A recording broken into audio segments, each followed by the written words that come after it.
يا حامل القرآن قد خصك الرحمن بالفضل والتيجان والروح والريحان يا حامل القرآن. نحمده ونصلي على رسوله الكريم أما بعد فأعوذ بالله من الشيطان الرجيم بسم الله الرحمن الرحيم.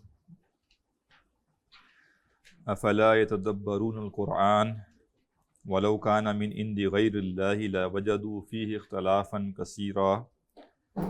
صدق الله العظيم. رب اشرح لي صدري ويسر لي امري واحلل عقدة من لساني يفقهوا قولي واجعل لي وزيرا من اهلي آمين يا رب العالمين.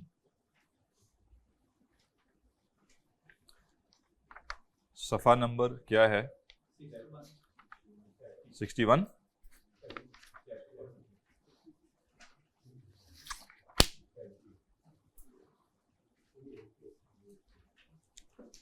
فصل یستحب ان یقرأ وهو علی طہارۃ. یہاں سے پڑھنا ہے.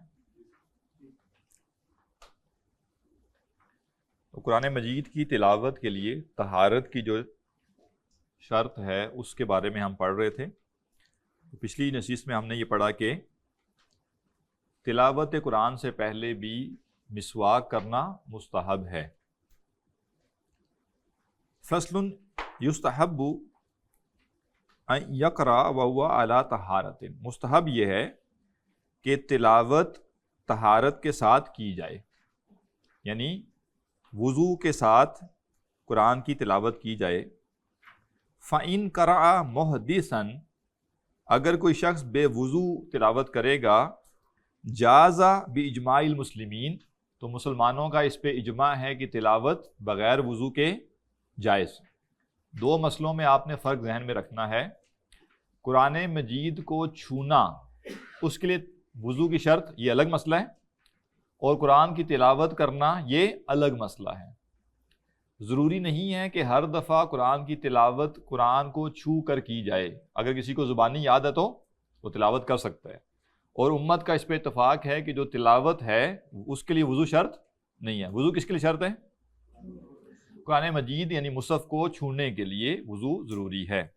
تو یہاں وہ کہہ رہے ہیں کہ اگر کوئی شخص بے وضو، پسندیدہ یہ ہے کہ وہ باوضو پڑھے، ٹھیک ہے، یہ پسندیدہ ہے، زیادہ ریکمینڈڈ ہے کہ تلاوت کرنی ہو، زبانی بھی کرنی ہو تو باوضو ہو کے کی جائے. لیکن اگر کوئی بے وضو پڑھے گا تو جائز ہے، کوئی مسئلہ نہیں ہے. زیادہ بہتر یہ کہ باوضو ہو کر پڑھے.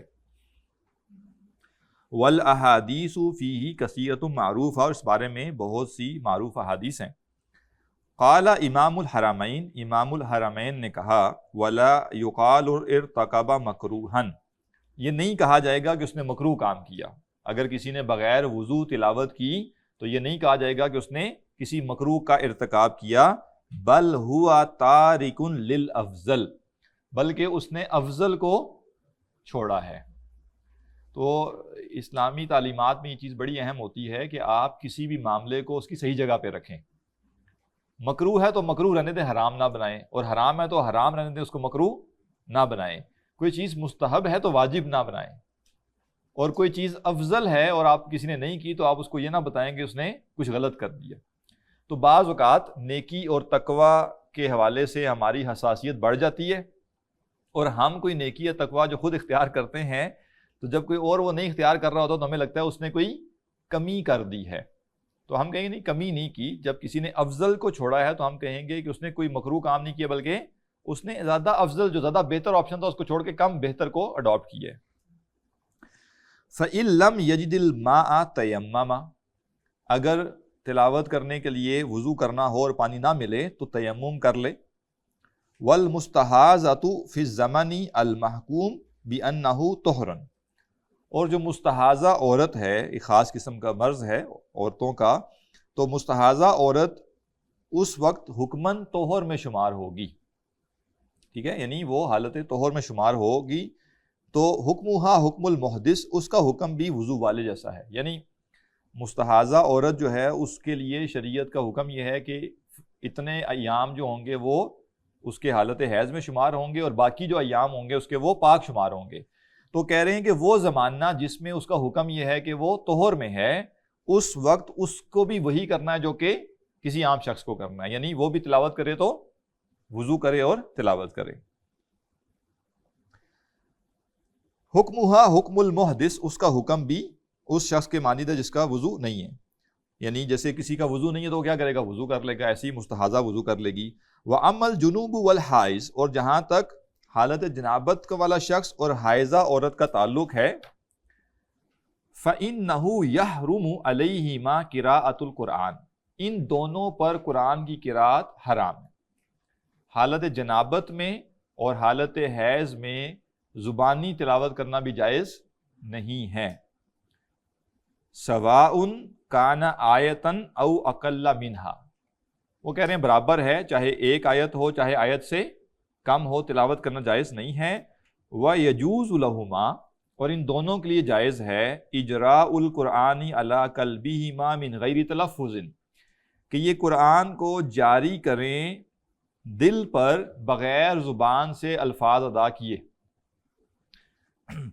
سبحان اللہ، ہمارا وہ دور بھی تھا جب یہ تعلیم دینی پڑی کہ ان حالتوں میں تلاوت کرنا جائز نہیں ہے، اور کچھ لوگوں کا پھر بھی یہ شوق ہے کہ وہ اس حالت میں بھی تلاوت کریں، تو اس کا جو رستہ دیا گیا وہ کیا ہے کہ اب دل میں آپ تلاوت کر سکتے ہیں زبان سے الفاظ ادا کیے بغیر۔ الفاظ ادا کرنے کا مطلب یہ نہیں کہ آواز کے ساتھ، یعنی آپ کے ہونٹ نہیں ہلیں گے، آپ کی زبان نہیں ہلے گی، اور آپ دل میں تلاوت کر سکتے ہیں، یہ جائز ہے۔ یہ حالت جنابت میں اور جو حالت حیض میں عورت ہے، یہ ان دونوں کے لیے جائز ہے۔ تو یعنی ایک یہ اینڈ ہے کہ جس وقت قرآن کی تلاوت لفظوں سے نہیں ہو سکتی، اس کا بھی ایک طریقہ بتایا گیا کہ دل سے ہو سکتی ہے، ٹھیک ہے، زبان سے نہیں ہو سکتی۔ اور ایک یہ ہے کہ آج ایک شخص اچھا بھلا چنگا سب کچھ ٹھیک ہے، پاک حالت میں بھی ہے، اور اس کو یہ بتانا پڑتا ہے کہ یار تھوڑی سی کر لو، چند آیتیں تلاوت کرنی ہے کر لو۔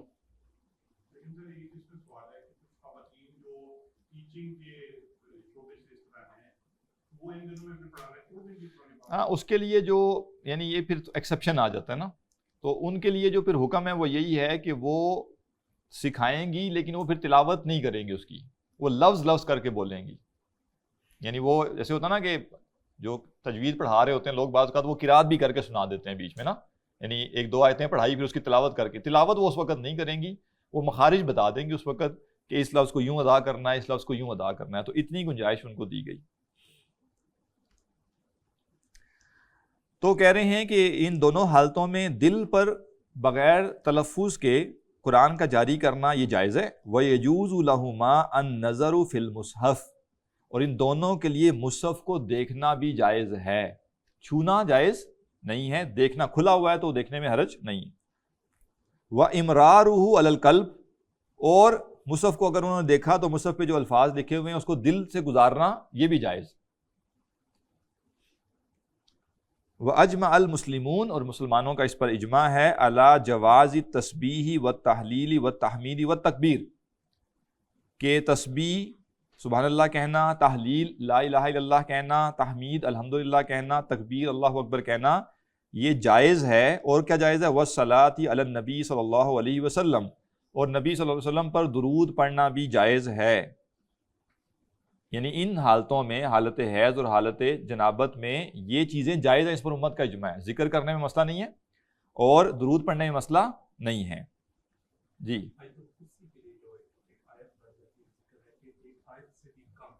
جی، تلاوت جائز نہیں ہے جی، وہ چاہے چھوٹی آیت ہی کیوں نہ ہو، ان دو حالتوں میں تلاوت جائز نہیں ہے، چاہے وہ پوری آیت پڑھے چاہے اس کا جز پڑھے۔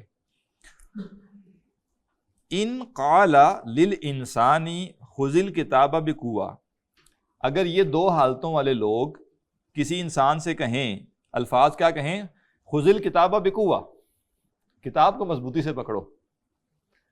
اب یہ کتاب کو مضبوطی سے پکڑو قرآن کی آیت بھی ہے، اور یہ روزمرہ زندگی میں ضرورت بھی پڑ سکتی ہے کہ کسی نے کتاب پکڑائی اور وہ دوسرے سے گرنے لگے، اس نے فٹافٹ اس کو کہا عربی میں کہ خذ الکتاب بقوہ۔ ظاہر ہے ہمارے لیے یہ مسئلہ نہیں ہے، یہ جو اب ذکر آ رہا ہے اس کا تعلق عربوں سے ہے، اس کا تعلق ہم سے نہیں ہے، کیونکہ ہم نے عربی کیوں بولنی ہے اس موقع پہ، ہم تو اردو ہی بولیں گے۔ تو خذ الکتاب بقوہ چونکہ قرآن کی آیت کا ایک حصہ ہے، تو کہہ رہے ہیں کہ ان دو حالتوں کا شخص اگر یہ الفاظ کہے وَقَصَدَ بِهِ غَيْرَ الْقُرْآنِ، اور اس کا ارادہ قرآن کا نہ ہو بلکہ غیر قرآن کا ہو، یعنی وہ روزمرہ زندگی میں بات چیت کر رہا ہے، تو کئی الفاظ ایسے ہیں جو قرآن میں بھی آئے ہیں اور ہم اس کو ہر دفعہ جب ادا کرتے ہیں تو تلاوت کے کانٹیکس میں نہیں ادا کرتے۔ مثلا ہم نے کوئی اچھی چیز دیکھی، ہم نے کہا الحمدللہ، اب الحمدللہ قرآن کا جز بھی ہے، قرآن کا حصہ بھی ہے، تو جو تلاوت کی ارادے سے کرے گا اس کے لیے جائز نہیں ہے، اور جو تلاوت کے ارادے سے نہیں بلکہ ذکر کے ارادے سے ویسے کہے گا اس کو کوئی مسئلہ نہیں ہے۔ وہ اب وہ یہ نہیں کہا جائے گا اوہ الحمدللہ کہہ دیا، یہ تو قرآن کے الفاظ ہیں اور یہ تو پڑھنا جائز نہیں ہے۔ تو وہ کہہ رہے ہیں کہ اعتبار کس چیز کا ہوگا کہ اس نے ارادہ کیا کیا۔ اگر اس نے ارادہ کیا تلاوت کا تو اب اس نے حرام کا ارتکاب کیا، اور اگر اس نے ارادہ یا ذکر کا کیا یا عام روزمرہ زندگی میں گفتگو کر رہا تھا وہ، ٹھیک ہے نا، تو پھر اس میں مسئلہ نہیں۔ وَقَضَا مَا أَشْبَهَ، اور اسی طرح جو اس کے دیگر مشابہ اور الفاظ ہیں وہ بھی، وَيَجُوزُ لَهُمَا أَن يَقُولَ عِندَ الْمُصِيبَةِ، اور ان دو حالتوں کے لوگوں کے لیے جائز ہے کہ وہ مصیبت کے وقت کہیں اِنَّا لِلَّهِ وَإِنَّا إِلَيْهِ رَاجِعُونَ۔ اب یہ الفاظ بھی کیا ہیں؟ قرآن کا حصہ ہیں، تو لیکن کوئی شخص تلاوت کے طور پہ نہیں بلکہ مصیبت کے وقت ذکر کے طور پہ پڑھ رہا ہے تو یہ جائز ہے۔ اذا لم یقصد القرآن، جب ان کا ارادہ قرآن پڑھنے کا نہ ہو۔ قال اصحابنا الخراسانیون، وہ کہہ رہے ہیں ہمارے جو خراسانی اصحاب ہیں، یعنی جو چونکہ امام نووی جو ہے نا شافعی المسلک ہیں، اور ابھی کچھ مسلکی چیزیں آگے آنے والی ہیں تو ایڈوانس میں ڈسکلیمر نوٹ کر لیں کہ امام شافعی جب کوئی فقہی مسئلہ بیان کریں گے تو اصل میں وہ فقہ شافعی کو ریپرزینٹ کر رہے ہیں۔ کچھ جگہوں پہ احناف کی رائے مختلف ہے، میں ذکر کر دوں گا وہاں پہ، ٹھیک ہے۔ تو اب وہ اپنا بتا رہے ہیں کہ جو شوافع ہیں ان میں بھی مختلف آپ کہہ لیجئے کہ پہلو ہیں، تو اس میں جو خراسانی لوگ ہیں ان کا کہنا کیا ہے، وَيَجُوزُ أَن يَقُولَ عِنْدَ رُكُوبِ الدَّابَّةِ، کہ سواری پر بیٹھتے ہوئے یہ کہنا جائز ہے سبحان الذی سخر لنا ھذا وما كنا له مقرنین۔ اب یہ بھی کیا قرآن کا حصہ ہے، لیکن جو شخص دعا کے طور پہ پڑھ رہا ہے اس کے لیے مسئلہ نہیں۔ وَعِنْدَ الدُّعَاء، اور دعا کرتے وقت اگر کوئی کہے ربنا آتنا فی الدنیا حسنہ وفی الآخرۃ حسنہ وقنا عذاب النار، یہ بھی قرآن کا جز ہے، لیکن ایک شخص دعا کر رہا ہے وہ قرآن کی تلاوت نہیں کر رہا تو یہ پڑھنا جائز ہے۔ اذا لم یقصد القرآن، جب ان کا ارادہ قرآن کی تلاوت کا نہ ہو۔ قرآن کے وہ الفاظ جو یا روزمرہ زندگی کی گفتگو کے الفاظ اور قرآن کے الفاظ ایک جیسے ہو جائیں وہ بھی جائز ہیں بولنا جبکہ ارادہ قرآن کی تلاوت کا نہ ہو، اور قرآن میں وہ اذکار جو کہ روزمرہ زندگی میں ہم کرتے ہیں وہ کرنا بھی جائز ہے ان دو حالتوں میں۔ قال امام الحرمین، امام الحرمین نے کہا فَإِذَا قَالَ الْجُنُوب، تو جب حالت جنابت والا شخص کہتا ہے بسم اللہ والحمد للہ، اب بسم اللہ بھی قرآن کا حصہ ہے اور الحمدللہ بھی قرآن کا حصہ ہے، فَإِن قَصَدَ الْقُرْآنَ عَصَا، اگر اس نے یہ ارادہ کیا کہ میں قرآن کی تلاوت کر رہا ہوں تو اس نے گناہ کیا۔ وَإِن قَصَدَ الذِّکْرَ، اور اس نے ذکر کا ارادہ کیا، او لم یقصد شیئا، یا اس نے کوئی ارادہ کیا ہی نہیں، جیسے فی البدی ہم سبحان اللہ الحمدللہ ماشاءاللہ بولتے رہتے ہیں نا بغیر کسی اسپیسیفک ارادے کے کہ کیا ہوا کہ میں یہ بول رہا ہوں، تو وہ کہہ رہے ہیں ذکر کے طور پہ کیا یا ویسے ہی کیا، لم یعصم، پھر کوئی گناہ نہیں ہے۔ وَيَجُوزُ لَهُمَا، اور ان دونوں کے لیے جائز ہے قراءۃ ما نسخ تلاوتہ، اس قرآن کے حصے کو پڑھنا جس کی تلاوت منسوخ ہو چکی ہے، کالشیخ والشیخۃ اذا زنایا فرجموہا البتہ، جیسے ایک عبارت ہے کہ بوڑھا مرد اور بوڑھی عورت جو ہے، یا یعنی یوں کہہ لیں کہ بڑی عمر کے مرد اور عورت یا شادی شدہ مرد اور عورت جو ہیں جب وہ زنا کریں تو ان دونوں کو رجم کر دو، ٹھیک ہے نا، یعنی یہ بات طے ہے کہ ان کو رجم کر دیا جائے۔ یہ آیت ہے قرآن کی، لیکن وہ آیت جو منسوخ ہے، اور منسوخ سے مراد اس کی تلاوت منسوخ ہے۔ قرآن کی جو منسوخ شدہ آیتیں ہیں وہ دو طرح کی ہیں، ایک وہ ہیں جن کی تلاوت باقی ہے، حکم منسوخ ہے، یہ وہ آیات ہیں جو قرآن میں موجود ہیں، ٹھیک ہے، وہ آیات جو قرآن میں موجود ہیں ان کی تلاوت باقی ہے اور حکم منسوخ ہے۔ اور ایسی آیات بھی ہیں جو پوری کی پوری منسوخ ہو گئی اور وہ حافظے سے بھی بلوا دی گئی، اور کچھ آیات ایسی ہیں وہ زیادہ نہیں ہیں کہ جن کا حکم باقی ہے، تلاوت منسوخ ہو گئی، یعنی وہ آیات قرآن کا حصہ نہیں ہے، قرآن سے اس کو نکال دیا گیا، اور یعنی اللہ کے نبی صلی اللہ علیہ وسلم کے دور میں اللہ کے حکم سے وہ قرآن کا حصہ نہیں رہی۔ صحابہ کہتے ہیں کہ ہم شروع میں قرآن میں یہ آیت پڑھا کرتے تھے، پھر اس آیت کو منسوخ کر دیا گیا، یہ بھی نسخ کی ایک قسم ہے، لیکن اس کا حکم باقی ہے۔ تو یہ جو آیت ہے یہ کیا ہے؟ منسوخ آیت جس کا حکم باقی ہے اور تلاوت منسوخ ہے۔ اب وہ یہ نہیں کہہ رہے کہ آپ اس کی تلاوت کریں، وہ کہہ رہے ہیں مثلا ایک شخص ہے، وہ حالت جنابت میں ہے یا وہ حالت حیض میں ہے، اور تدریس کے لیے یا کسی کو بتانے کے لیے یا گفتگو کرتے ہوئے اس کو ضرورت پیش آ گئی کہ وہ اس آیت کو کوٹ کرے، تو وہ کہہ رہے ہیں اس کے لیے اس کا پڑھنا کیا ہے؟ جائز ہے، کیونکہ یہ قرآن کا وہ حصہ نہیں ہے جس کی تلاوت کا مسئلہ ہو اس کے لیے۔ فصل اذا لم یجد الجنوب او الحائض ماء، جب حالت جنابت والا شخص یا حائضہ عورت کو پانی نہ ملے، تیمم، تو اسے چاہیے کہ تیمم کرے، وَيُبَاحُ لَهُ الْقِرَاءَةُ وَالصَّلَاةُ وَغَيْرُهُمَا، اور اس کے لیے قرآن پڑھنا، نماز پڑھنا جائز ہے، اور اس کے علاوہ کام۔ اس کا مطلب کیا ہے؟ وہ شخص جو حالت جنابت کا شکار ہے یا وہ عورت جو حائضہ ہے، اگر وہ اس حالت سے نکلنے کے لیے غسل کرنا چاہیں اور پانی دستیاب نہ ہو، یہ نہیں کہا جا رہا کہ عورت حالت حیض کے دوران یہ کر لے اور پڑھ لے، نہیں، یعنی اس کا وقت ختم ہو چکا، اب اس نے طہارت کے لیے غسل کرنا تھا لیکن غسل کے لیے پانی دستیاب نہیں ہے، اور وہ پانی کے بجائے تیمم کر لے، یا ایک شخص حالت جنابت میں تھا اور حالت جنابت سے نکلنے کے لیے غسل کرنا چاہتا تھا لیکن پانی نہیں تھا اور اس نے تیمم کر لیا، تو یہ بات ہو رہی ہے۔ واضح؟ یہ نہ ہو کہ کسی کو یہ لگے کہ اس سے مراد یہ ہے کہ دوران حالت حیض ہی ہو سکتا ہے، ایسا نہیں ہے۔ تو وہ کہہ رہے ہیں تو وہ تیمم کر لے، اور تیمم کرنے کے بعد کیا ہوگا؟ یباح لہ القراءۃ والصلاۃ وغیرہما، اس کے لیے قرآن کی تلاوت بھی جائز ہو جائے گی، اس کے لیے نماز پڑھنا بھی جائز ہو جائے گا، دیگر کام جو کہ رکاوٹ تھے وہ بھی اب جائز ہو جائیں گے۔ فَإِنْ أَحْدَثَ، تیمم کیا، تلاوت کی یا نماز پڑھی یا کوئی اور ایسا کام جو پہلے ممنوع تھا وہ کر لیا، اب وہ بے وضو ہو گیا۔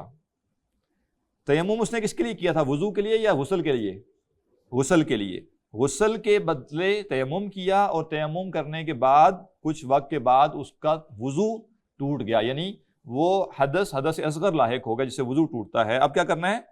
حرمت علیہ الصلاۃ، اس پر نماز حرام ہو جائے گی۔ کیوں حرام ہو جائے گی؟ کیونکہ وہ بے وضو ہے، اس لیے نہیں کہ وہ بے غسل ہے، یعنی غسل اس کا ہو گیا، یہ تیمم کرنے سے غسل ہو گیا، غسل کا قائم مقام و تیمم ہو گیا۔ اب وضو ٹوٹا ہے تو نماز کی شرط کیا ہے؟ وضو، اور تلاوت کی شرط ہے؟ تلاوت کی شرط وضو نہیں ہے، تلاوت کے لیے وضو شرط نہیں ہے، لہذا کیا ہوگا؟ وَلَمْ تَحْرُمِ الْقِرَاءَةُ، تو اس کے لیے قرآن پڑھنا، وَالْجُلُوسُ فِي الْمَسْجِدِ، اور مسجد میں بیٹھنا یہ حرام نہیں ہوگا۔ واضح؟ یہاں چھوٹا سا فقہی مسئلہ نوٹ کر لیں، جب کوئی شخص عذر کے طور پہ غسل کے بدلے تیمم کرتا ہے تو وہ تیمم غسل پلس وضو دونوں کے لیے کفایت کرتا ہے۔ اب یہ تب تک غسل کی اس کو ضرورت نہیں ہے جب تک پانی نہ مل جائے، ٹھیک ہے؟ اور جب اب اس کا وضو ٹوٹے گا تو یہ دوبارہ بے وضو حالت میں شمار ہوگا لیکن پاک شمار ہوگا، ٹھیک ہے نا؟ اب اس نے صرف وضو تب دوبارہ کرنا ہے جب کوئی ایسا کام کرنا ہے جس کے لیے وضو شرط ہے۔ واضح؟ ایسا نہیں ہے کہ اس کا جب وضو ٹوٹ جائے تو اس کو لگے کہ دوبارہ مجھے پھر تیمم کرنا ہے غسل کے لیے، نہیں، ایسا نہیں۔ تو اس لیے وہ کہہ رہے ہیں کہ اب جیسے مسجد میں بیٹھنا، مسجد میں بیٹھنے کے لیے وضو شرط ہے؟ نہیں ہے شرط، لہٰذا ایسا شخص مسجد میں بیٹھ سکتا ہے، تلاوت کر سکتا ہے، لیکن وہی بات ہے تلاوت زبانی والی، یا دیکھ کے کر رہا ہے لیکن چھو نہیں رہا، قرآن کو چھوئے بغیر دیکھ کے کر رہا پھر بھی جائز ہے۔ وَغَيْرُهُمَا، اور ان دونوں کے علاوہ وہ کام بھی، مِمَّا لَا يَحْرُمُ عَلَى الْمُحْدِثِ، جو بے وضو آدمی پر حرام نہیں ہے، وہ بھی وہ کر سکتا ہے۔ کما لو اغتسل ثم احدث، جیسے اگر وہ غسل کرے اور پھر بے وضو ہو جائے، وہذا مما يسأل عنه ويستغرب، یہ ان مسائل میں سے ہے جن کے بارے میں سوال بھی ہوتا ہے اور تعجب بھی کیا جاتا ہے، یعنی لوگوں کو کنفیوژن ہو جاتی ہے نا کہ بھائی تیمم کیا تھا غسل کے لیے، اب وضو ختم ہو گیا تو آیا تیمم بھی ختم ہو گیا، اور کیا دوبارہ مجھے جو ہے وہ جو غسل نہ ہونے کے اوپر پابندیاں ہوتی ہیں وہ پابندیاں نافذ ہو جائیں گی؟ تو کہہ رہے ہیں ایسا کچھ نہیں۔ فیقال، تو کہا جاتا ہے، جنوب یمنع من الصلاۃ، حالت جنابت والا جو شخص ہے اس کو نماز سے روکا جاتا ہے، ولا یمنع من قراءۃ القرآن، اور اسے قرآن پڑھنے سے نہیں روکا جاتا، والجلوس فی المسجد من غیر ضرورہ، اور بغیر مجبوری کے مسجد میں بیٹھنے سے بھی نہیں روکا جاتا۔ کیف صورتہ، وہ کہتے ہیں اس کی شکل کیا ہوگی؟ یعنی ایک شخص حالت جنابت کا شکار ہے اور وہ قرآن کی تلاوت سے بھی نہ روکا جائے اور مسجد بیٹھنے سے بھی نہ روکا جائے، تو وہ کہہ رہے ہیں فہذہ صورتہ، یہ اس کی صورت ہے کہ وہ ان دو مسائل کا شکار تھا تو اس نے تیمم کر لیا تو اب وہ اس چیز سے نکل آیا ہے۔ ثم الاقرب لا فرق مما ذکرناہ، پھر قریب تر یہ ہے کہ اس میں کوئی فرق نہیں ہے بین تیمم الجنوب فی الحضر والسفر، چاہے جو حالت جنابت کا شخص ہے وہ تیمم حضر میں ہو یا سفر میں ہو۔ وذکر بعض اصحاب الشافعی، اور امام شافعی کے بعض اصحاب نے کہا انہ اذا تیمم فی الحضر، کہ اگر کوئی شخص مقیم ہوتے ہوئے تیمم کرے استباح الصلاۃ، تو اس کے لیے نماز پڑھنا جائز ہے، ولا یقرأ بعدہا، لیکن وہ اس کے بعد قرآن نہ پڑھے، ولا یجلس فی المسجد، اور مسجد میں نہ بیٹھے۔ اب بعض لوگوں نے شرط لگائی کہ بھائی اگر آپ حالت قیام میں تو کیا کریں، ٹھیک ہے مجبوری کی وجہ سے آپ نے تیمم کیا ہے، لیکن اب آپ اس تیمم سے صرف نماز پڑھیں گے، باقی کام نہیں کریں گے۔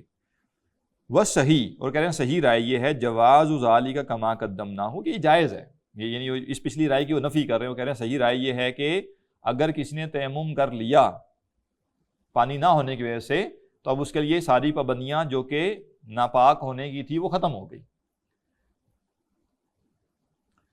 وَلَوْ تَيَمَّمَ ثُمَّ صَلَّى وَقَرَأَ، اور اس نے تیمم کر لے اور نماز پڑھے اور قرآن پڑھے، ثُمَّ رَأَى مَاءً يَلْزَمُهُ اسْتِعْمَالُهُ، اور تیمم کرنے کے بعد نماز پڑھی، قرآن کی تلاوت کی، اب پانی مل گیا، اب کیا کرنا پڑے گا، پانی کا استعمال لازم۔ اب وہ یہ نہیں کہہ سکتا میں تو پاک ہوں بھائی اب کیا مسئلہ ہے، وہ اس کو عارضی سہولت ملی تھی پانی کے نہ ہونے کی وجہ سے، پانی حاصل ہوتے ہی تیمم چاہے وضو کے لیے کیا ہے چاہے غسل کے لیے کیا ہے، وہ چیز ختم ہو گئی۔ اب آپ کو اگر وضو کے بدلے تیمم کیا تھا تو وضو کرنا پڑے گا، اگر غسل کے بدلے تیمم کیا تھا تو غسل کرنا پڑے گا۔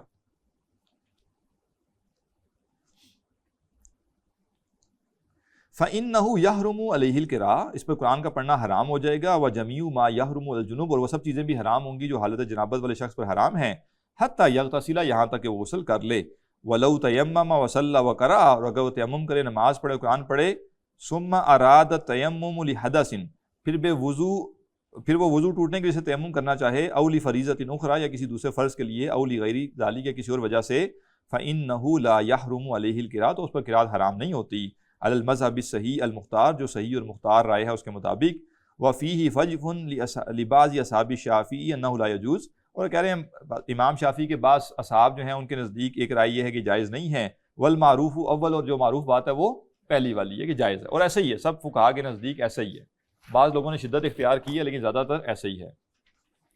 اما اذا لم یجد الجنوب ماء ولا ترابا، اب اگر معاملہ یہ ہے کہ حالت جنابت والے شخص کو نہ پانی ملے اور نہ مٹی، یعنی نہ وہ غسل کر سکتا ہے اور نہ تیمم کر سکتا ہے، تو اب کیا کرے گا، فَإِنَّهُ لَا يُصَلِّي لِحُرْمَةِ الْوَقْتِ عَلَى حَسَبِ حَالِهِ، تو وہ اپنی حالت کے مطابق وقت کی حرمت کی وجہ سے نماز نہ پڑھے، وَيَحْرُمُ عَلَيْهِ الْقِرَاءَةُ خارج الصَّلَاةِ، اور اس پر نماز کے باہر قرآن پڑھنا بھی حرام ہے، یعنی اس کو رکنا پڑے گا۔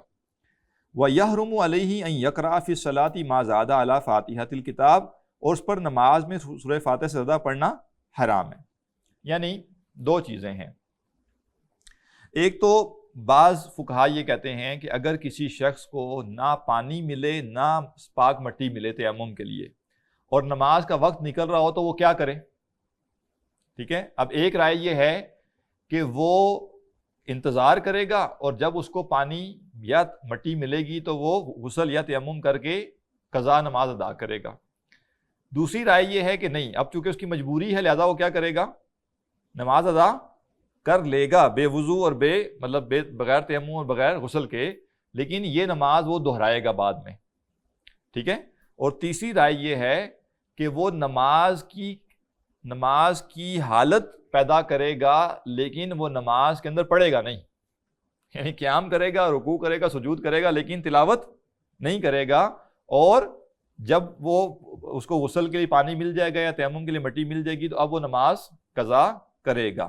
یہ فقہ حنفی کی رائے، آخری والی جو رائے نا یہ فقہ حنفی کی ہے۔ تو یہاں جو یہ بات کہہ رہے ہیں وہ یہ ہے کہ اگر اس رائے کو لیا جائے کہ جی اگر کسی کو نہ وضو غسل کے لیے پانی مل رہا ہے اور نہ تیمم کے لیے مٹی مل رہی ہے تو اگر اور پھر بھی اس نے نماز پڑھنی ہے تو اب وہ کیا کہہ رہے ہیں کہ اس کے اوپر نماز میں سورہ فاتحہ سے زیادہ پڑھنا کیا ہے، حرام ہے، بس وہ اب ناگزیر چونکہ مجبوری کے لیے پڑھ رہا ہے تو وہ سورہ فاتحہ پڑھے گا۔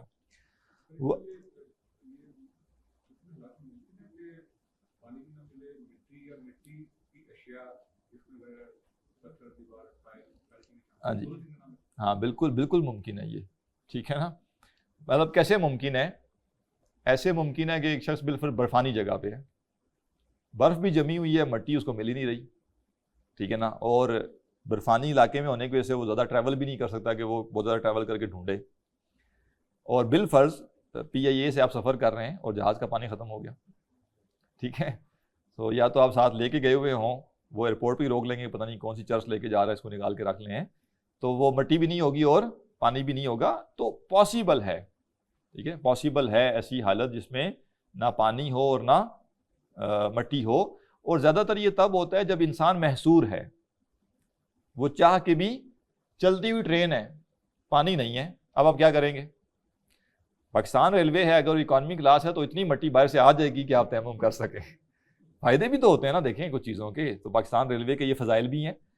لیکن اگر بالفرض آپ کسی جاپان کی ٹرین میں سفر کر رہے ہیں اور اس نے اگلے 4 گھنٹے رکنا ہی نہیں ہے، اور بالفرض کسی وجہ سے اس میں پانی بھی نہیں ہے، تو اب آپ نہ تیمم کر سکتے ہیں اور نہ غسل کر سکتے ہیں، نہ وضو کر سکتے ہیں. برحال ضروری نہیں ہے ہر ایک کے ساتھ یہ ہو، لیکن اگر ہو تو برحال فقہ حنفی کی رائے یہ ہے کہ وہ، یعنی جیسے آپ کہہ لیجئے کہ اشارتاً کی نماز پڑھے گا. اور اشارتاً نماز کیوں پڑھے گا؟ تاکہ وہ وقت کی پابندی بھی ہو جائے، یعنی جو وقت تھا نماز کا اس کے اندر جیسے اس نے ایک چیز کر لی، لیکن چونکہ وہ تلاوت نہیں کر سکتا تھا لہذا وہ نماز میں تلاوت نہیں کرے گا، اور جب تلاوت نہیں کی تو نماز مکمل نہیں ہوئی. تو گویا وہ نماز کے اندر ایک اشارے سے وہ نماز پڑھے گا، اور وقت جب اس کو بعد میں پانی میسر آ جائے گا، مٹی میسر آ جائے گی، تو وہ تیمم کر لے گا. یعنی ایک ہے کہ بندہ کہ چھوڑ دے کہ چلو یار جب ہوگا دیکھا جائے گا، ٹھیک ہے نا، پھر آرام سے میں کر لوں گا. تو وہ کہہ رہے ہیں کہ نہیں، اس وقت کا بھی وہ لحاظ کرے اور بعد میں نماز بھی دہرا لے. وَهَلْ يَحْرُمُ عَلَيْهِ قِرَاءَةُ الْفَاتِحَةِ فِيهِ وَجْهَانِ، اور کیا اس پر سورہ فاتحہ پڑھنا بھی حرام ہے؟ اس میں دو رائے. کچھ لوگ کہتے ہیں کہ نہیں، اب مجبوری میں بھی نماز پڑھنی ہے تو سورہ فاتحہ نہیں پڑھنی، وہی جسے فقہ حنفی کی رائے ہے. اور کچھ لوگ کہتے ہیں کہ نہیں، اب مجبوری ہے تو لہذا یہ ایکسیپشن ہے، یہاں وہ سورہ فاتحہ پڑھ سکتا ہے. الصحیح المختار انہ لا یحرم بل یجب، ان کے مطابق، امام نووی کے مطابق صحیح اور مختار رائے یہ ہے کہ حرام نہیں بلکہ واجب ہے، یعنی سورہ فاتحہ اس نے اس حالت میں پڑھنی ہے. فإن الصلاۃ لا تصح الا بها، کیونکہ نماز کے بغیر درست نہیں. وکلما جازت الصلاۃ لضرورۃ مع الجنابۃ یجوز القراءۃ، اور وہ کہہ رہے ہیں کہ بھائی دو کام کریں. جب آپ کہہ رہے ہیں کہ بغیر پاکیزگی کے نماز جائز ہے، تو جب نماز جائز ہوگی تو تلاوت بھی جائز ہوگی. یعنی وہ کہہ رہے ہیں دو میں سے ایک کام کریں، یا دونوں کو ناجائز کہیں یا دونوں کو جائز. یہ کیا ہوا کہ ناپاکی ہے اور نماز تو جائز ہوگی لیکن تلاوت جائز نہیں ہوئی. واضح؟ وہ کہہ رہے ہیں کہ وَكُلَّمَا جَازَتِ الصَّلَاةُ، جب کبھی نماز جائز ہوگی لِضْرُورَةٍ، ایمرجنسی کی وجہ سے، مع الجنابہ، حالت جنابت میں، یجوز القراءۃ، تو قراءت بھی جائز ہو جائے گی. یہ شافعی رائے ہے، ٹھیک ہے. اور حنفی رائے کیا ہے کہ تلاوت آپ نہیں کریں گے. والثانی، اور دوسری رائے یہ ہے لا یجوز، کہ نہیں جناب جائز نہیں ہے. بل یأتی بالاذکار، بلکہ اس کو کیا چاہیے کہ نماز میں بس اذکار پہ اکتفا کرے اور سورہ فاتحہ نہ پڑھے. التی یأتی بها العاجز، وہ اذکار جو عاجز شخص کرتا ہے. الذی لا یحفظ شیئا من القرآن، جس کو قرآن میں سے کچھ یاد نہ ہو.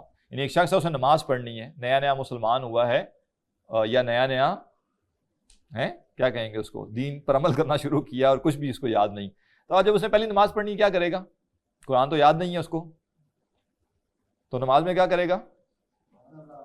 جی سبحان اللہ، سبحان اللہ، اللہ اکبر، ٹھیک ہے نا. وہ تسبیحات پڑھے گا، جو اس کو یاد ہیں وہ تسبیحات پڑھے گا.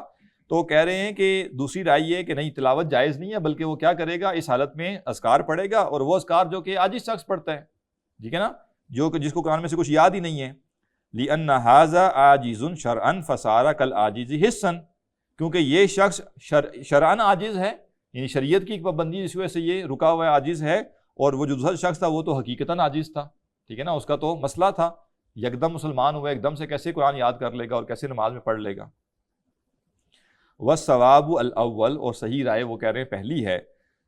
وهذه الفروع التي ذكرناها يحتاج اليها، اور یہ وہ فرعی مسائل ہیں جن کا ہم نے ذکر کیا، ان کی ضرورت پیش آتی رہتی ہے. فلہذا اشرت الیہا باوجز العبارات، اس لیے وہ کہتے ہیں میں نے بس مختصر کر کے ان کو ذکر کر دیا.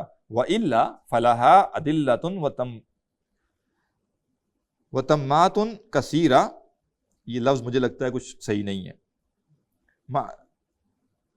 معروفتاً فی کتب الفقہ، ورنہ وہ کہتے ہیں کہ ادلہ بہت سے ہیں، یعنی وہ کہہ رہے ہیں اس بحث کو اگر آپ فقہی پیراڈائم میں لے جائیں گے تو بہت سی کتابوں میں جو ہے وہ بہت سے دلائل دیے گئے ہیں، وہ کہہ رہے ہیں میں نے ان کو سکپ کر دیا. ٹھیک ہے نا، یعنی مسئلے بیان کر دیے اور فروعی چیزیں بیان کر دی، یہ نہیں کیا کہ اس کی تفصیلات دی ہوں. واللہ عالم، اور اللہ بہتر جانتا ہے. فصل ویستحب ان تکون القراءۃ فی مکان نظیف مختار. اگلی فصل یہ ہے کہ پسندیدہ یہ ہے کہ جو قرآن کی تلاوت ہے وہ پاکیزہ جگہ پر کی جائے اور چنیدہ جگہ پر کی جائے. ٹھیک ہے نا، سلیکٹڈ جگہ پر کی جائے. اس کا مطلب کیا ہے؟ تلاوت کرنے کے لیے اب اگلی چیز وہ بیان کریں گے وہ یہ کہ اہتمام کا پہلو ہو، لیکن اس کے بھی دو پہلو ہیں. ایک ہے معمول کی تلاوت. معمول کی تلاوت کے لیے اہتمام کرنا بہتر ہے، یعنی آپ اس کے لیے جگہ مختص کر لیں کہ یہ تلاوت میں فلاں جگہ بیٹھ کر کروں گا. دیکھیں ہم کیا کرتے ہیں، آفس کا کام کرنا ہے، ایون گھر بیٹھ کے بھی کرنا ہے، تو ہم کہیں گے ایسے نہیں بھی کہ کہیں بھی بیٹھ کے کر لیں، ذرا ایک جگہ ہو، ایک ڈیسک لگا ہو، وہاں ذرا توجہ سے بندہ کر لیتا ہے. تو ایسے کوئی بھی جگہ گھر میں کوئی بھی ایک مقام ہے وہ آپ نے چوز کیا ہوا ہے کہ تلاوت میں یہاں بیٹھ کر کروں گا. اور دوسرا وہ کہہ رہے ہیں کہ جو جگہ ہو کیا ہو، نظیف ہو، صاف ستھری جگہ ہو. ٹھیک ہے. دوسرا پہلو یہ ہے کہ ایک انسان کثرت سے تلاوت کرتا ہے، تو اب ہر جگہ تلاوت کے لیے وہ یہ نہیں کر سکتا وہ کہ ہو تلاوت تو میں گھر کے کونے میں بیٹھ کے کرتا ہوں، تو چونکہ میں باہر ہوں لہٰذا میں تلاوت نہیں کروں گا. تو وہ یہ نہیں کہہ رہے کہ تلاوت آپ چھوڑ دیں اس بنیاد پہ کہ ابھی آپ اس جگہ پہ نہیں ہیں. جب آپ کے لیے یہ پاسبل ہے کہ آپ نے تلاوت کرنی ہے اور تلاوت کے لیے کوئی بہتر جگہ جو آپ نے چوز کی ہے اور وہ صاف ستھری ہے تو اس کو اختیار کریں، ورنہ عام معمول میں کہیں بھی تلاوت کرنا جائز ہے. ٹھیک ہے نا، تلاوت کو چھوڑنا نہیں چاہیے. وَلِهَذَا اسْتَحَبَّ جَمَاعَةٌ مِّنَ الْعُلَمَاءِ الْقِرَاءَةُ فِي الْمَسْجِدِ. وہ کہہ رہے ہیں یہی وجہ ہے کہ بہت سے علماء نے مسجد میں تلاوت کو مستحب کہا ہے. کیوں مستحب کہا ہے؟ لِكَوْنِهِ جَامِعًا لِلنَّظَافَةِ وَشَرَفِ الْبُقْعَةِ. کیونکہ جو مسجد ہے وہ اس میں پاکیزگی بھی ہے، ظاہر ہے وہ عبادت کے لیے مختص جگہ ہے، وہاں پہ وہ سب چیزیں نہیں ہوں گی کہ چیزیں بکھری ہوں اور وہ ہوں. اور دوسرا یہ ہے کہ وہ اس میں جو ہے ایک عظمت بھی ہے، ایک اس کا اشرف ہونا بھی ہے. وَمُحَسِّلًا لِفَضِيلَةٍ أُخْرَى. اور مسجد میں اور فضائل بھی حاصل ہوتے ہیں، وَهِيَ الْاعْتِكَاف، جیسے کہ اعتکاف. یعنی ایک شخص مسجد جا کر بیٹھے اور اعتکاف کی نیت بھی کر لے، وہ 10 دن والا اعتکاف نہیں، نفلی اعتکاف، سنت اعتکاف نہیں بلکہ نفلی اعتکاف.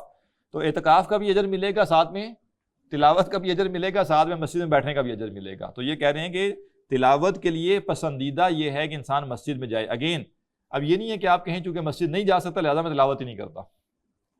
اگر یہ آپشن ہے کہ آپ تلاوت مسجد جا کے کر سکتے ہیں، مسجد جا کے کر لیں. اور اگر آپ کو لگتا ہے کہ مسجد نہیں جا سکتے تو پھر جہاں پہ بھی ہیں وہاں کر لیں. تلاوت کو چھوڑنا نہیں ہے کسی صورت میں بھی. فَإِنَّهُ يَنبَغِي لِكُلِّ جَالِسٍ فِي الْمَسْجِدِ الْاعْتِكَاف. مسجد میں بیٹھنے والے ہر شخص کو یہ چاہیے کہ وہ اعتکاف کا ارادہ کرے، سواء اکثر فی جلوسہ او اقل. چاہے وہ زیادہ دیر کے لیے بیٹھا ہے چاہے کم دیر کے لیے، 10 منٹ کے لیے بیٹھے ہیں یا 2 گھنٹے کے لیے بیٹھے ہیں، اعتکاف کا ارادہ کر لے. بل ينبغي اول دخولہ المسجد ان ينوی الاعتکاف. بلکہ مسجد میں داخل ہوتے ہی اسے کیا چاہیے؟ اعتکاف کی نیت کر لے. وَهَذَا الْأَدَبُ يَنبَغِي أَن يُعْتَنَى بِهِ. اور یہ وہ ادب ہے جس کا اہتمام کرنا چاہیے. وَيُشَاءُ ذِكْرُهُ. اور اس کے ذکر کو عام کرنا چاہیے، یعنی لوگوں کو بتانا چاہیے. وَيُعَرَّفَهُ الصِّغَارُ وَالْعَوَامُ. اور بچوں اور عوام کو بھی اس کی تعلیم دینی چاہیے. فَإِنَّهُ مِمَّا يُغْفَلُ عَنْهُ. کیونکہ یہ ان چیزوں میں ہے جس کے بارے میں غفلت برتی جاتی ہے. وَأَمَّا الْقِرَاءَةُ فِي الْحَمَّامِ. اور جہاں تک حمام میں قراءت کا معاملہ ہے، فَقَدِ اخْتَلَفَ السَّلَفُ فِي قِرَاءَتِهَا. تو سلف نے اس کی کراہت کے بارے میں اختلاف کیا. پہلا مسئلہ یہ ہے کہ حمام سے مراد کیا ہے. تو حمام سے مراد وہ اسپیسیفک جگہیں ہوتی تھی جہاں پہ یعنی جیسے اگر سردی ہے تو گرم پانی دستیاب ہوتا تھا اور لوگ غسل کے لیے وہاں جایا کرتے تھے. پہلے زمانے میں ظاہر ہے جو ٹوائلٹ ہے تو ٹوائلٹ تو آپ جانتے ہیں کہ اوپن ایئر ٹوائلٹ عام تھا، ہر گھر میں بھی ٹوائلٹ نہیں ہوتا تھا، دور دراز کھیتوں شتوں میں لوگ چلے جاتے تھے. لیکن جو نہانے کا عمل ہے ظاہر ہے وہ تو ایسے نہیں ہو سکتا، تو اس کے لیے پھر حمام ہوتا تھا، یا ایون گھر میں حمام ہوتا تھا، ٹوائلٹ نہیں ہوتا تھا. ٹوائلٹ جو ہے وہ باہر لوگ کھیتوں وغیرہ میں جایا کرتے تھے.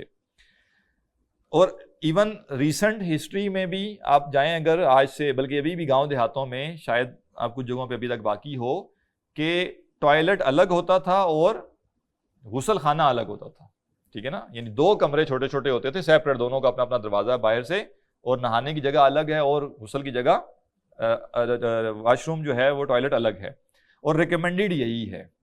ٹھیک ہے نا، ایسا ہی ہونا چاہیے، اگر کوئی پاسبل ہو کسی کے لیے تو ایسا ہی ہونا چاہیے. تو اب اس کیس میں جو حمام ہے اس سے مراد ٹوائلٹ نہیں ہے، بلکہ حمام سے مراد نہانے کی جگہ ہے، جو کہ انڈیپینڈنٹلی سیپریٹ ایک چھوٹا سا کمرہ ہوتا تھا. دوسرا مسئلہ آپ کہیں گے کہ بھائی حمام میں قرات کے بارے میں وہ کہہ رہے ہیں اختلاف ہے. اختلاف کا مطلب یہ کہ بعض اس کو مکروہ کہتے ہیں اور بعض کہتے ہیں جائز ہے. تو اب کوئی شخص یہ سوچ سکتا ہے کہ بھائی حمام میں کس نے تلاوت کرنی ہے، یہ کیوں تلاوت کرنی ہے؟ تو فقہ میں جب کوئی مسئلہ ڈسکس کیا جاتا ہے تو وہ یہ دیکھ کے ڈسکس نہیں کیا جاتا کہ یہ کرنا کس نے ہے. وہ یہ دیکھ کے ڈسکس کیا جاتا ہے کہ کسی چیز کو حرام قرار دینے کے لیے آپ کے پاس دلیل ہونا ضروری ہے.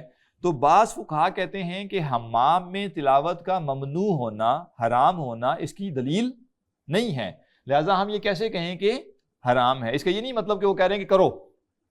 واضح؟ تو ہر جگہ جس کو کہتے ہیں مفہوم مخالف نہیں لینا چاہیے. اگر کہا جا رہا ہے کہ حمام میں تلاوت مکروہ نہیں ہے بالفرض، یہ رائے کوئی دے رہا ہے، تو وہ یہ قطعاً نہیں کہہ رہا کہ ریکمینڈیڈ ہے. وہ تو صرف ٹیکنیکلی وہ کہہ رہے ہیں کہ بھائی کسی چیز کو غلط قرار دینے کے لیے ہمیں کیا چاہیے؟ شرعی دلیل چاہیے. اور جو شریعت کے دلائل ہم نے دیکھے ہمیں لگتا ہے کہ اس میں حمام میں تلاوت کو منع نہیں کیا گیا. عملاً سارے کیا کریں گے؟ کوئی بھی حمام میں تلاوت نہیں کرے گا، کیونکہ ضرورت کیا ہے کسی کو کہ حمام میں تلاوت کرے. پھر جو کہیں گے جی حمام میں تلاوت جائز ہے، وہ ساتھ یہ کہیں گے کہ اور شرطیں ہیں، وہ پاک ہو، یہ ہو، وہ ہو. ٹھیک ہے نا، وہ شرطیں لگا دیں گے. خیر میں نے بھی جب پڑھا تو مجھے تھوڑی سی حیرانگی ہوئی کہ بھئی یہ مسئلہ کیوں زیر بحث آ رہا ہے. تو پتہ چلا کہ ہمیں تو لگتا ہے کہ یہ چیزیں تھیوریٹیکل ہیں، لیکن بعض جگہوں پہ یہ چیزیں پریکٹیکل ہو جاتی ہیں. مثلا ایک شخص ہے، وہ اس کو قید کر دیا گیا حمام میں، اور حمام میں قید ہونا سمجھ آتا ہے، یعنی ظاہر ہے پہلے زمانے میں اتنا کھلا ڈلا سیٹ اپ تو نہیں ہوتا تھا کہ کسی کو قید کرنا ہے. مثلا بالفرض ابا جی کو غصہ آیا، ابا جی نے بچے کو اندر بند کر دیا. ٹھیک ہے نا، تو جی کیونکہ وہ کمرہ ذرا چھوٹا ہوتا ہے نا، تو ذرا پنشمنٹ بھی ہو جاتی ہے، تھوڑا ٹارچر بھی ہو جاتا ہے اس کے اندر. اور بالفرض اب جیسے ایک بندہ ہے یا کسی نے دشمن نے قید کر دیا اس نے، ٹھیک ہے نا، واش روم میں جا کے بند کر دیا، یا جیسے بعض کو لاک خراب ہو گیا اور وہ اسی میں قید رہ گیا. تو کچھ شکلیں شاید ایسی بن سکتی ہوں جہاں واقعتاً ایک شخص کو یہ نوبت پیش آ جائے کہ وہ حمام میں ہو اور اس کو تلاوت کی نوبت آئے. تو پھر وہ کیا کرے گا؟ پھر وہ جنہوں نے جائز کہا ہے وہ اس حکم پر عمل کرے گا. لیکن ظاہر یہ ایکسیپشن ہے، جنرلی کسی کو بھی حمام میں تلاوت کی ضرورت نہیں. بس میں اب جلدی اس کو پڑھ دوں گا، گفتگو ہم نے اس پہ کر لی. فقد اختلف السلف فی کراہتھا، سلف نے اس کے کراہت کے بارے میں اختلاف کیا. فقال اصحابنا لا یکرہ، ہمارے اصحاب نے کہا کہ یہ مکروہ نہیں ہے. ونقلہ الامام المجمع علی جلالتہ ابو بکر ابن المنذر فی الاشراف، اور اب امام ابو بکر ابن المنذر جو ہیں، جن کے جلیل القدر ہونے پر، جن کی جلالت پر سب کا اتفاق ہے، ان کی کتاب ہے الاشراف، اس میں انہوں نے نقل کیا عن ابراہیم النخعی و مالک، ابراہیم النخعی سے و امام مالک سے، وہو قول عطا، اور یہ عطا کا قول ہے. وذهب الى کراہتہ جماعت، اور وہ کہہ رہے ہیں ایک علماء کا گروہ ہے جو کہتا ہے نہیں حمام میں تلاوت مکروہ ہے. ومنہم علی بن ابی طالب رضی اللہ عنہ، ان لوگوں میں حضرت علی بن ابی طالب رضی اللہ عنہ شامل ہیں. رواہ عنہ ابن ابی داود، ان سے اسے ابن ابی داود نے روایت کیا. وحکا ابن المنذر، ابن منذر نے بھی ذکر کیا عن جماعت من التابعین، کہ تابعین کی ایک جماعت سے یہ رائے منقول ہے. منہم ابو وائل شقیق ابن سلمہ وشعبی والحسن البصری ومقہول وقبیصۃ ابن ذؤیب وروینا ایضا عن ابراہیم النخعی. یہ سب وہ لوگ ہیں جن سے دوسری رائے مروی ہے، اور وہ کیا ہے کہ مکروہ ہے. وحکاہ اصحابنا عن ابی حنیفہ رضی اللہ عنہ، اور ہمارے اصحاب نے اسے امام ابو حنیفہ سے بھی نقل کیا ہے کہ ان کی بھی یہ رائے ہے. قال الشعبی، امام شعبی کہتے ہیں تکرہ القراءۃ فی ثلاثۃ مواضع، 3 جگہوں پر تلاوت کرنا مکروہ ہے. فی الحمام، حمامات، حمام میں، والحشوش، اور بیت الخلاء میں یعنی ٹوائلٹ میں، وبیوت الرحا وہی تدور، اور چکی جو ہے جہاں پہ چکی پیسی جا رہی ہو، یعنی جب چکی چل رہی ہے تو وہاں تلاوت مکروہ ہے. کیوں مکروہ ہے؟ اتنے شور میں تلاوت کا کیا مقصد ہے؟ ٹھیک ہے، تو ہاں چکی اگر رکی ہوئی ہے تو پھر وہاں مسئلہ نہیں۔ وعن ابی میسرہ قال لا یذکر اللہ الا فی مکان طیب، ابو میسرہ جو ہیں وہ کہتے ہیں کہ اللہ کا ذکر صرف پاکیزہ جگہوں پر ہونا چاہیے۔ ہاں یوں کہہ سکتے ہیں آپ کہ جہاں پہ بھی اس طرح کا شور ہو، ایک ہے عام شور، ٹریفک کا شور ہے لیکن وہ اتنا ڈسٹربنگ نہیں ہے، ایک ہے بہت زیادہ شور ہے، ٹھیک ہے، تو وہاں پہ تلاوت کرنا جو ہے وہ کہیں گے وہ مکروہ ہے۔ ظاہر ہے بندے کو نہ اپنی بات سمجھ آ رہی ہے نہ وہ شور اس کو جو ہے وہ ہٹ رہا ہے اس سے۔ وَأَمَّا الْقِرَاءَةُ فِي الطَّرِيقِ، جہاں تک رستے میں قرآن کی تلاوت کا معاملہ ہے، فَالْمُخْتَارُ أَنَّهَا جَائِزَةٌ غَيْرُ مَكْرُوهَةٌ، تو صحیح رائے یہ ہے کہ یہ جائز ہے اور اس میں کوئی کراہت نہیں ہے۔ آپ دیکھ لیجئے، ظاہر ہے یہ کتاب اس لحاظ سے آپ دیکھیں نا، مطلب مجھے تو یہ لگتا ہے کہ یہ کتاب ہمارے سلیبس کا حصہ ہونی چاہیے اسکولوں میں، ٹھیک ہے نا، کہ اس قدر قرآن سے متعلق چیزیں لوگوں کو بتائی جائیں کہ بھائی قرآن کی تلاوت کیسے کیسے کرنی ہے، کس حالت میں کرنی ہے، کہاں جائز ہے کہاں جائز نہیں ہے، ایک کنسرن ہونا چاہیے نا بندے کا کہ قرآن کی تلاوت میں کیسے کیسے کر سکتا ہوں۔ تو اب اگلا مسئلہ یہ آ گیا کیا رستے میں تلاوت کرنا جائز ہے کہ نہیں؟ تو کہہ رہے ہیں کہ جو ایک مختار رائے جس کو وہ کہہ رہے ہیں کہ وہ زیادہ بہتر رائے ہے، اس میں یہ ہے کہ جائز ہے، مکروہ نہیں ہے۔ اذا لم یلتہی صاحبها، جب پڑھنے والا اس سے غافل نہ ہو، یعنی یہ نہیں ہے کہ رستے میں جا رہے ہیں اس کو پتہ ہی نہیں ہے وہ کیا تلاوت کر رہا ہے، اس کی توجہ رستے میں یا جو کچھ ارد گرد کے مناظر ہیں اس میں ہے تو پھر جائز نہیں۔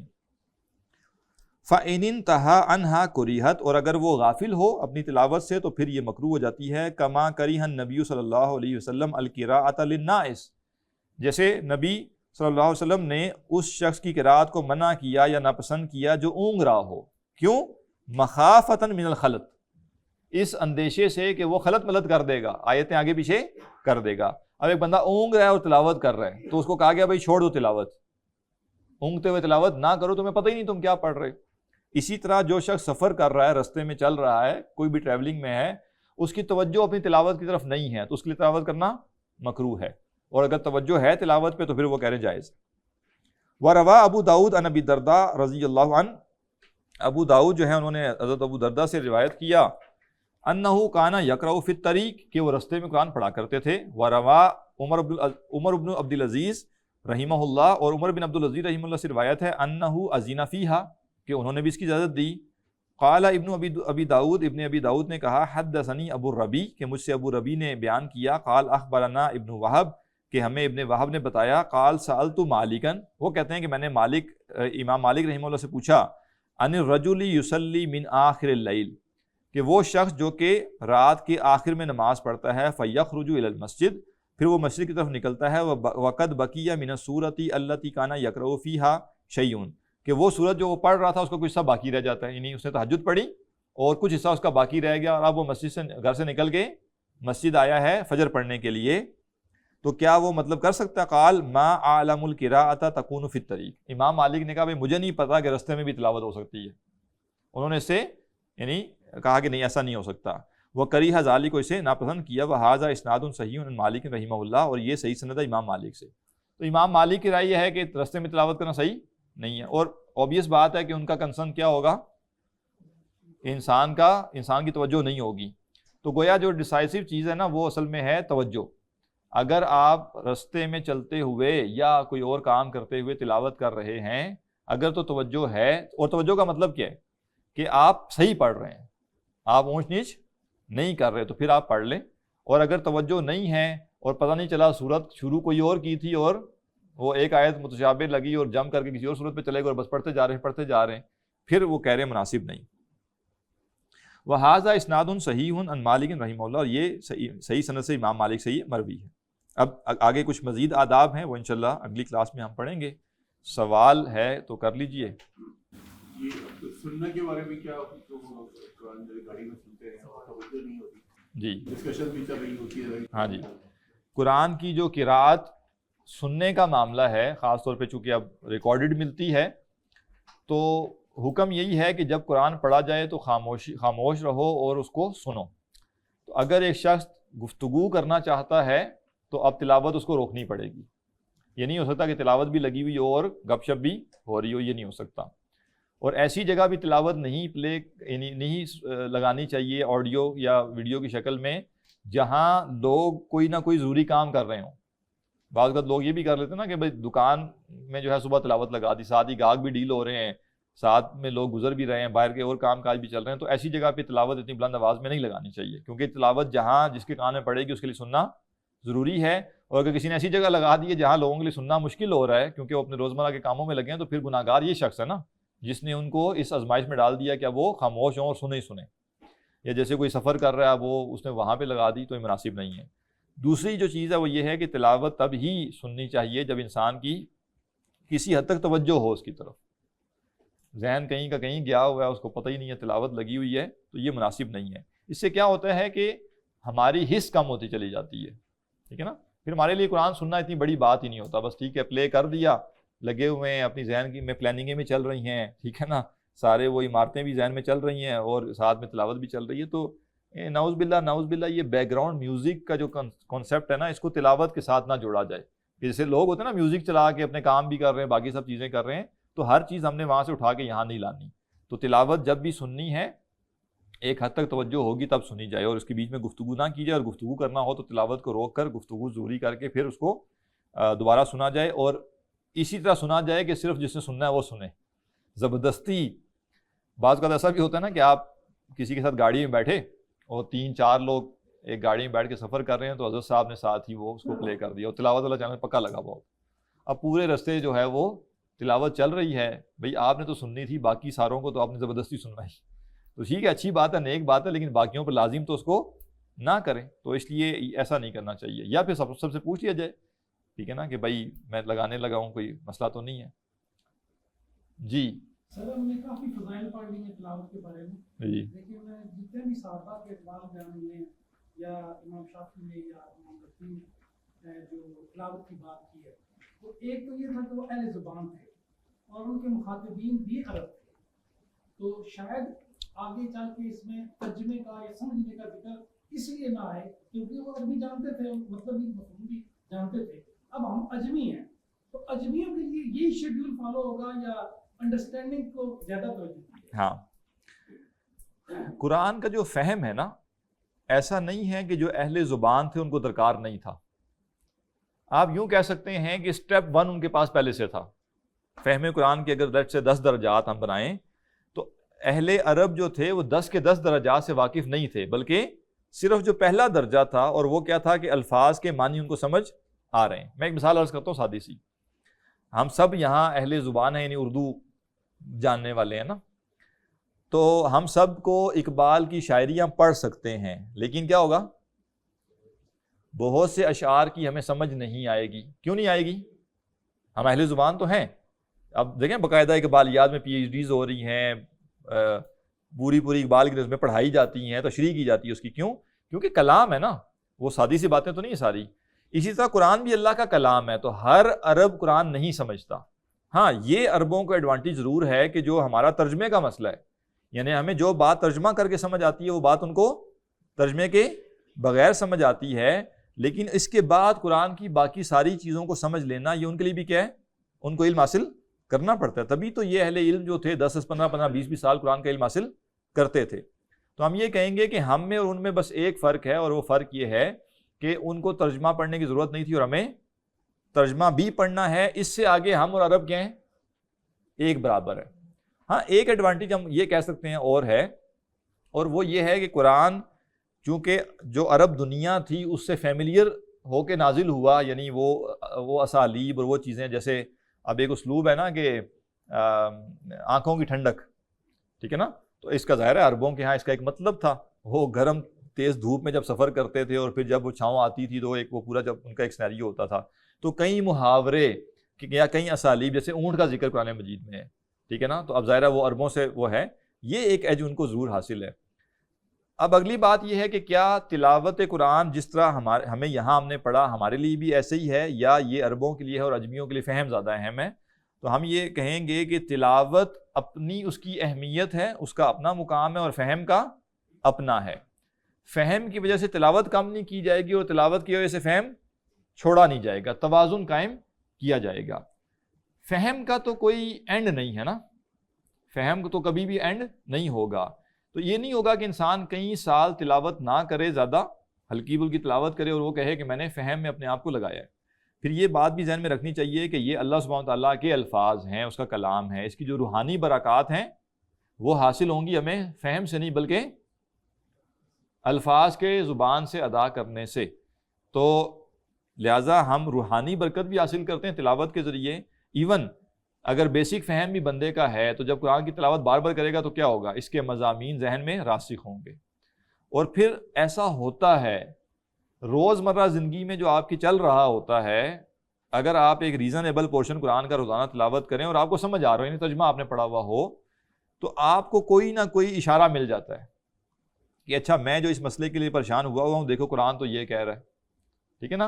اور مثلا آپ بہت ہی کسی معاملے میں بے صبرے ہوئے جا رہے ہیں، ٹھیک ہے نا، اور آپ نے قرآن کی آیت پڑھی اور قرآن کی آیت ہے کہ اے لوگوں جو ایمان لائے ہو استعینوا بالصبر والصلاۃ، مدد حاصل کرو صبر سے اور نماز سے۔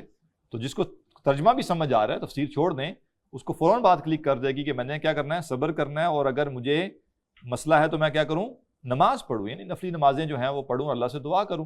اور مجھے جیسے آزمائش ہے اور آزمائش میں تھوڑا سا صبر کرنا پڑتا ہے، چیزیں وقت کے ساتھ ہوتی ہیں۔ اب بیماری کسی پر آ جائے تو وہ کیا کرتا ہے، اس کا دل تو یہ چاہتا ہے کہ ایک لمحے میں ٹھیک ہو جاؤں، اور بیماری میں وہ پڑھے گا کہ مدد حاصل کرو صبر اور نماز کے ذریعے، تو فوراً سے اس کو سمجھ آ جائے گا کہ نہیں صبر۔ اور قرآن مجید میں کتنی دفعہ صبر کا ذکر آتا ہے۔ تو بہت سی چیزیں اسی طرح ہیں، ٹھیک ہے نا۔ حلال و حرام کے بارے میں بندے کو کشمکش ہے کہ بھئی یہ آفر آ رہی ہے، یہ جاب ہے، اس میں یہ فلاں حرام پہلو ہے، میں کروں نہ کروں، اور وہ قرآن کی جو ہے وہ تلاوت کرتا ہے اور اس کو جو ہے کہ آیت مل جاتی ہے کہ یعنی اہل ایمان جو ہے وہ کیا کریں، حلال اور پاکیزہ کھائیں، تو اس کو ہوتا نہیں بھئی میں نے حرام کی طرف نہیں جانا۔